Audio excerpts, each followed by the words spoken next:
He escrito y publicado un libro que se titula Jesús sin Pablo de Tarso, en el que revelo un gran misterio religioso cristiano, el famoso misterio de la segunda bestia del Apocalipsis, que se tradujo en el engaño más grande que ha padecido la humanidad y que todavía afecta enormemente a todo el mundo, tanto a cristianos como no cristianos. En el libro revelo que Pablo de Tarso, conocido en el cristianismo como San Pablo, quien es considerado apóstol y profeta en el cristianismo en la actualidad y a quien se le atribuyen 14 cartas o epístolas que son consideradas parte del Nuevo Testamento de la Biblia cristiana, fue en realidad un falso apóstol y un falso profeta. El falso profeta del que habla el libro Apocalipsis cuando describe a la segunda bestia, el famoso 666. Luego de la venida de Jesús, quien con su ejemplo de vida, con sus enseñanzas morales, con el conocimiento de salvación que nos dio por medio de su evangelio y con la iglesia que creó, transformó al mundo para bien y para siempre, aparece en escena un personaje siniestro, este Pablo de Tarso, encabezando una persecución religiosa y militar bestial, una inquisición en contra de los primeros cristianos, arrancando de sus casas hombres y mujeres, identificando a los cristianos, obligándolos a blasfemar y torturándolos para luego matarlos, con el fin de destruir a la iglesia cristiana de su raíz, para impedir que la obra de Jesús dé frutos. Pero al fracasar en su intento de destruir a la iglesia cristiana a través de este medio, se embarcó en la tarea de procurar sabotear la iglesia cristiana y logró causar un inconmensurable daño al cristianismo y al mundo, infiltrándose en la iglesia cristiana. Así llevó al cristianismo, que fue, es y será por siempre una bendición para el mundo, a los más importantes errores y faltas que cometió y en los que incurrió. Llevó al cristianismo a discriminar a la mujer. La discriminación de la mujer no hubiera subsistido durante tanto tiempo en las sociedades cristianas si no hubiera sido por Pablo de Tarso y su doctrina. Tampoco hubiera subsistido por tanto tiempo la esclavitud. Llevó al cristianismo al error, y a la Iglesia Católica en particular, al error de enseñar que los cristianos deben estar sometidos en el pensamiento y en el obrar a las autoridades eclesiásticas. Enseñar que las autoridades civiles deben estar sometidas a las autoridades eclesiásticas, los cuales llevó a la Iglesia a intrometerse en asuntos civiles y en la confusión de Estado e Iglesia que tanto daño causó.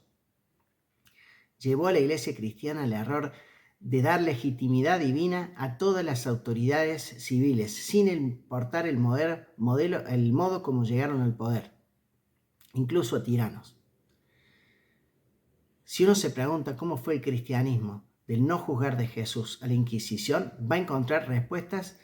en Pablo de Tarso y en sus enseñanzas, quien antes de su supuesta conversión fue un inquisidor y además habló en sus cartas elogiosamente de ese tiempo, diciendo que era el celo por la ley de Moisés la que lo había llevado a llevar adelante esa Inquisición y no un corazón lleno de maldad como en realidad lo fue. También llevó a la iglesia cristiana al error, a la actitud juzgadora que ahuyentó a tantas personas del cristianismo y que están reñidas con la enseñanza de Jesús, que muchos cristianos tuvieron y todavía tienen. Llevó al error de enseñar que los divorciados no podían contraer nuevo matrimonio sin reconocer ninguna excepción. Llevó a la iglesia al errado enfoque que tuvo acerca del sexo, y convirtiendo el sexo en un tabú, en algo de lo que no se podía hablar, y a enseñar que todas las relaciones sexuales prematrimoniales eran gravemente pecaminosas. Una cosa es enseñar que el adulterio es un grave pecado como lo es, y otra cosa es enseñar que todas las relaciones sexuales prematrimoniales son gravemente pecaminosas sin reconocer excepción, que son esencialmente gravemente pecaminosas. También llevó a la falta de humildad de los sacerdotes y también fue responsable de que se impusiera el celibato, que tanto daño ha causado a la iglesia, privando de tantos ministros a la iglesia católica que tanto hacen falta, convenciendo a tantas personas de que no tienen vocación para el ministerio porque no tienen vocación para el celibato, y condenando a personas, obligando a ministros a tener que soportar y enfrentar el celibato, que puede ser bueno cuando es libremente elegido y libremente sostenido, pero que sin dudas es algo muy malo cuando es impuesto y exigido. Como esto, también llevó a muchos otros errores y sigue causando un gran daño a la iglesia cristiana y al mundo, consecuentemente. En el libro Jesús sin Pablo de Tarso, develo este engaño, explico cómo será detenido el mal que causa Pablo de Tarso